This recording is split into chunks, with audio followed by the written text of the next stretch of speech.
안녕하세요. 대한변호사협회 공인 산재전문 박정용 변호사입니다.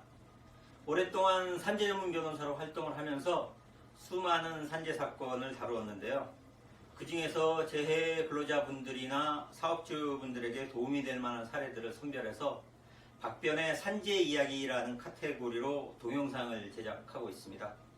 오늘은 그 6번째 시간으로 산재보험에 가입되어 있지 않은 근로자도 산재 신청을 할 수 있을까요? 라는 주제로 이야기를 해볼까 합니다. 설명의 편의를 위해서 재해 근로자의 이름을 홍길동으로 해서 이야기를 시작해 보도록 하겠습니다. 19세의 홍길동은 A 피자집에서 아르바이트로 배달 일을 하다가 오토바이가 미끄러지는 사고를 당하여 허리를 크게 다쳤습니다. 그런데 사고 당시 홍길동을 고용한 사업주는 근로자인 홍길동에 대해서 4대 보험에 가입하지 않고 있었습니다.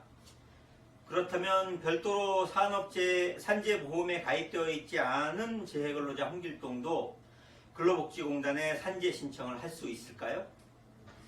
일정한 경우를 제외하고 모든 사업장에는 산재보험이 당연히 적용됩니다. 이를 당연가입 사업장이라고 합니다. 따라서 당연가입 사업장의 경우 사업주가 별도로 산재보험에 가입하지 않았다고 하여도 근로자는 근로복지공단에 산재 신청을 할 수 있습니다. 홍길동이 근무하던 피자집도 당연가입 사업장에 해당되기 때문에 비록 홍길동에 대해서 산재보험이 가입되어 있지 않다고 하더라도 재해근로자 홍길동 역시 산재 신청이 가능하다고 할 것입니다. 그러면 산재보험에 가입하지 않은 사업장에서 사고가 난 경우 사업주에 대해서 특별한 불이익은 없을까요? 근로복지공단에서는 당연가입 사업장으로서 산재보험 가입 신고를 하지 않은 상태에서 사고가 발생한 경우 그 사업주에 대해서 재해로 인하여 지급된 보험급여액의 50%에 해당하는 금액을 징수하게 됩니다.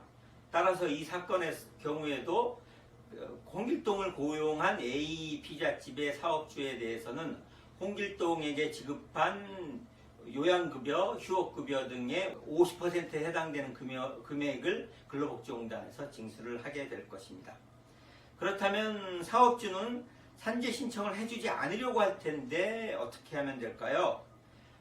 산재사고가 발생한 경우 산재 신청은 사업주가 하는 것이 아니라 재해 근로자가 하는 것입니다. 따라서 재해 근로자는 추진소견서와 목격자 진술서 등을 첨부해서 근로복지공단에 직접 산재 신청서를 작성해서 제출하시면 됩니다. 산재 신청서를 제출하면서 산재 신청서에 사업주 확인을 받던 제도도 없어졌기 때문에 별도로 사업주의 승인을 받을 필요도 없습니다. 이상 산재보험에 가입되어 있지 않은 근로자도 산재 신청을 할 수 있을까요? 라는 주제로 이야기를 해보았습니다. 산재 사고 시에 산재 신청 절차와 관련해서 추가적으로 궁금하신 점 있으시면 상담 전화로 전화 주시기 바랍니다. 더 자세하게 상담해 드리도록 하겠습니다. 오늘은 여기까지입니다. 감사합니다.